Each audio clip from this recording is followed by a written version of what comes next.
Okay, so here we are at Muir Woods. I'm Tom, again, from World Institute on Disability, the blind guy, with my fabulous goddaughter Grania, and Jen and Bruce from World Institute on Disability.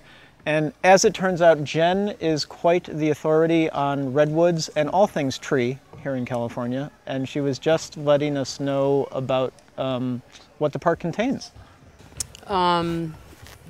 Muir Woods is known for its redwoods. It's like the old, one of the only stands of old growth redwoods. And so the really large trees that you see will be all several hundred years old. The smaller ones aren't so old. There's other trees that kind of grow in association with redwoods. There's big leaf maples, there's bays. Bays are kind of probably the ones that you smell. You can actually use the leaves to cook with. It's similar to the med. It's also oaks, there's tan oaks, there's California live oaks, and then also mixed in with the redwoods, there's Douglas firs.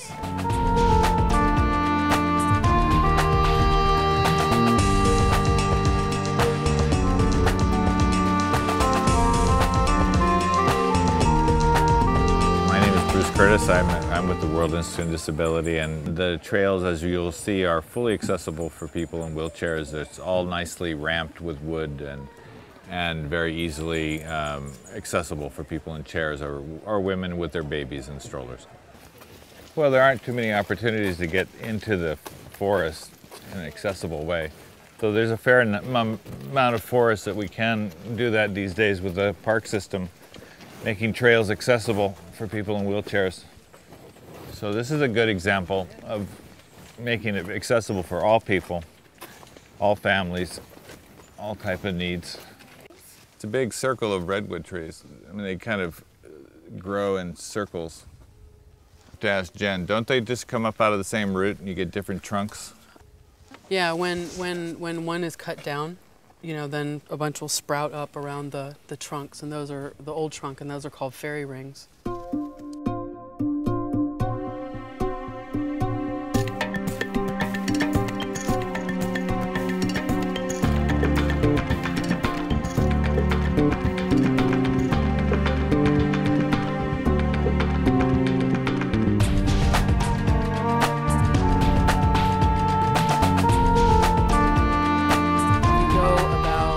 Ocean to about 30 miles inland. The redwoods and other trees that are similar, they take the fog and they make kind of a rain, which is why even when it's really hot and dry everywhere else, it's very cool and kind of moist. When Northern California was first settled by the Europeans, a lot of the redwoods were cut down to, build the houses, because all of the beautiful Victorian houses that you see everywhere are all built out of redwood. So one of the things that happens here is we also have fires. And so, for example, San Francisco was built up out of redwoods and then burned down and then built up again.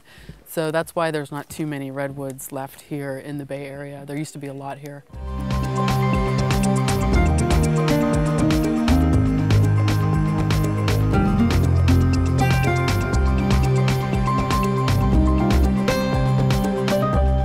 So this is like a slice, like a cross section of a redwood tree. Mm-hmm. And this tree actually, it says it fell in 1930.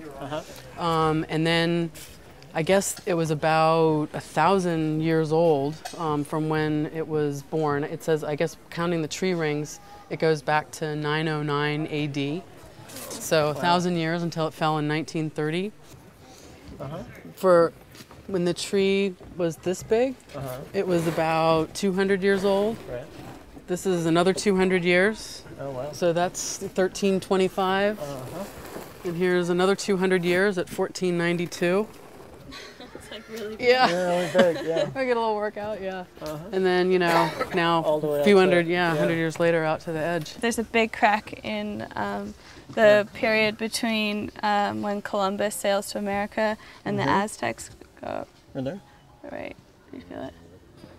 Yeah. Well, there's another one right there. Yeah, that's just a groove line. Oh, okay. That's where that's saying that the Aztecs began construction on Tenep. Hi, I'm Grania, and this is my godfather, Tom. I actually didn't realize Tom was blind until I was quite old.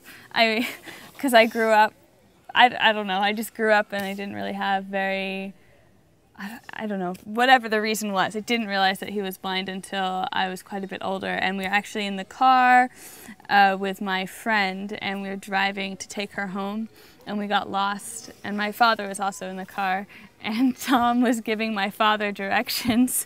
And my friend in the back of the car was like, but he's blind, how does he know where he is? And that's when it sort of clicked for me. I was like, oh, okay. Actually, it's funny, we were in Berkeley, and folks just got a little turned around. So I used to, when I could still see, I used to bicycle a lot, and so I sort of knew a lot of the back routes. But I do remember that day.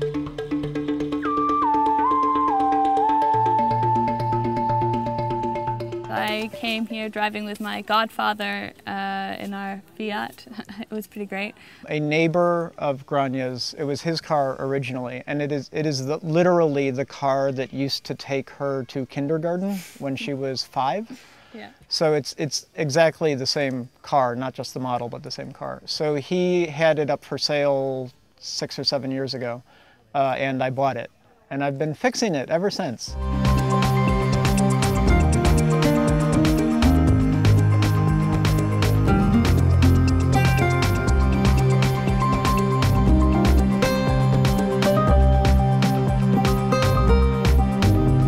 It's always very peaceful to come to the redwoods, and it's interesting because there are pieces like this one here where we're in the shade, and then you walk through what I would call dappley light, and it gets warmer and it gets cooler. So there's quite a temperate difference when you're walking through this area. And also the smells are great. We stopped earlier and Jen found, you know, the bay leaves, and there are those smells.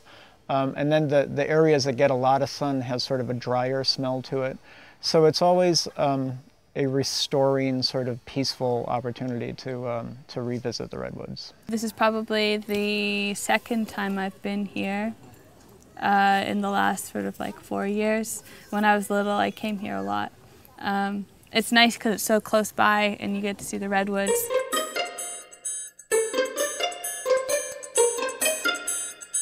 Wow, you never see that. That's cool. Really, really rare here. It's crazy. Okay, yeah, I've never seen anything like that. Yeah, especially 3 in a family, like the mom and the baby. That was really cool.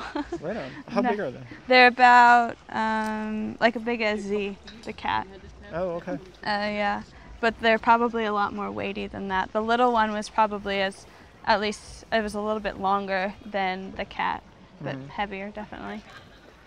I mean, the only time that you see any of them here now are probably like in the zoos or down at Monterey Bay Aquarium. They have some there, but those are mostly all sea otters.